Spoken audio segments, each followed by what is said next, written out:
Hi, let's play a game of rock, paper, scissors. Ready? Rock, paper, scissors, shoot. Let's play again. Rock, paper, scissors, shoot. Let's do it one more time. Rock, paper, scissors, shoot. Did you win? I think I won. Anyway, I love the game of rock, paper, scissors. It is something that is known all around the world. You could be a tiny child to a very old adult, regardless of what culture you come from, probably have some sort of concept or understanding of this simple game of rock, paper, scissors. And so it makes me wonder, what would happen if we had a world competition, single elimination match of rock, paper, scissors, where every single person from the world, 8.142 billion people, if we did it from the youngest people to the oldest people, all the way from newborns to super centurions, I think that's how you pronounce it, people well above 100. If we had every single person in the world do a rock, paper, scissors tournament, I wonder how many rounds it would take to find a winner. I mean, there's 8.142 billion people in the world, so surely it's got to be a million rounds? A billion? Well, I've done the math, and I think it might surprise you. So let's get spherical with rock, paper, scissors.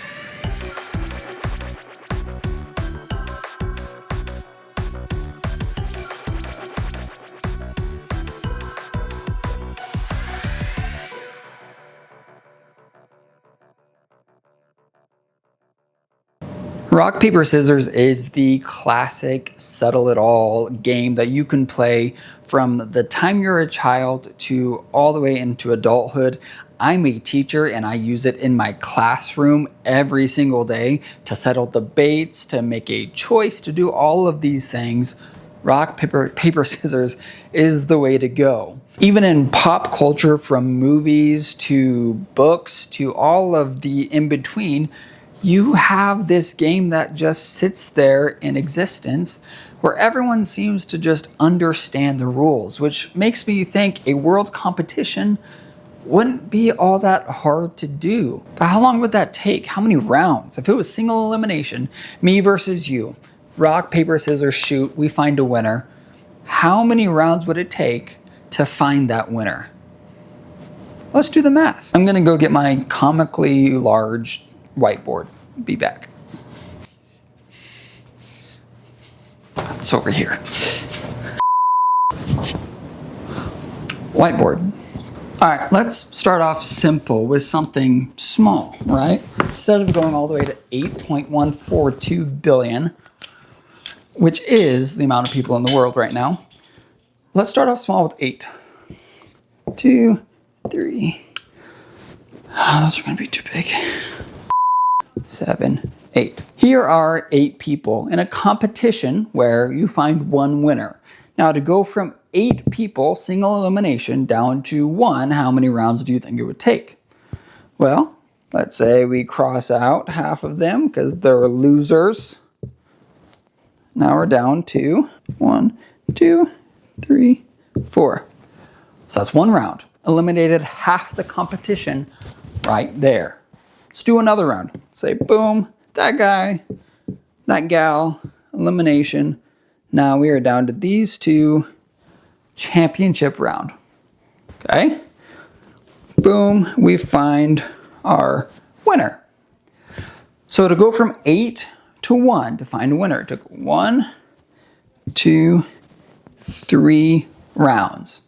That's all. So in this competition where you only had 8 people, you only needed to win 3 in a row to become champion. Just 3. So let's say we wanted to go even bigger. We wanted to go to 8.142 billion. How many rounds would that take? Well, I'm going to tell you the answer right now, but I want you to stay till afterwards to see why it works. Okay, the answer to go from 8.142 billion to the final championship round, if it was a single elimination, it would only take 33 rounds. That's right, 33. We're not even in the triple digits. It would take 33 rounds to find the champion rock, paper, scissors player if we had a global tournament. But here's the math, and here's why it's really not that complex. So here is our previous round of 8, okay? We started with 8, and we needed to get to 2 people. We discovered that that only took 3 rounds. Well, first round, second round, third round. Only took 3 rounds to get to the final 2. So if we wanted to get to the final 2, and it took 3 rounds, we can represent that by 2 to the 3rd power. I'm about to scare some of you people who don't like math off, but it's okay, stay, because it's really not that bad. So if we... Hi, sorry to interrupt, but I just realized as I was editing that I did a terrible job explaining any of that complex mathematics. So let's try again. All right, so as I was explaining in the video, we have 2 to the power of 3 equals 8. This is our first simple challenge or competition of rock, paper, scissors in a mathematical equation where 8 is the number of people that we started with. So we started with 8, and it took us 3 rounds to get to the final 2. So 8's the people we started with. 3 is the number of rounds it took to get to the final 2. And so what we can do if we want to isolate the number of rounds it takes for other purposes, like running a worldwide competition, we have to isolate that 3. Now we still have to do something with this 2. It can't just disappear. And what we have to do is we have to attach it and put it as the base of this log.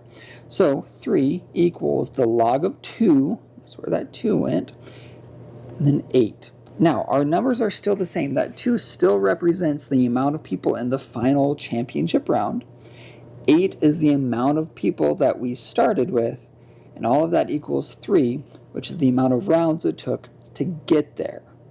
So if we wanted to calculate another number, like the population of the world, all we have to do is replace that 8 with whatever number we want to. For example, the log base 2, and then we can plug in whatever number we want to, which we want to do the population of the world, which is 8.142 billion, and that equals about 33. Okay, not quite 33, we're rounding up just a tad, but it's about 33. That is all. Hopefully that explained it a lot better than this guy over here. Around 33, rounded up to 33. And I know that number 33 sounds low, but if you think about it, it actually kind of makes sense. Every round that you do, as long as you find a winner and a loser, if you tie, then you just go again.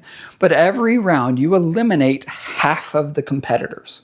You go from 8.142 billion down to 4 billion. That first round, 4 billion people get knocked out in one round of rock, paper, scissors. And this is so crazy as much to where if the world population was 1 trillion, it would only take an additional 7 rounds of rock, paper, scissors to find that winner. And while this might seem difficult to grasp, the math, I promise you, does check out. So I'm a bit of a competitive person, and as I was doing this math, I couldn't help but think, I really want to do this global tournament.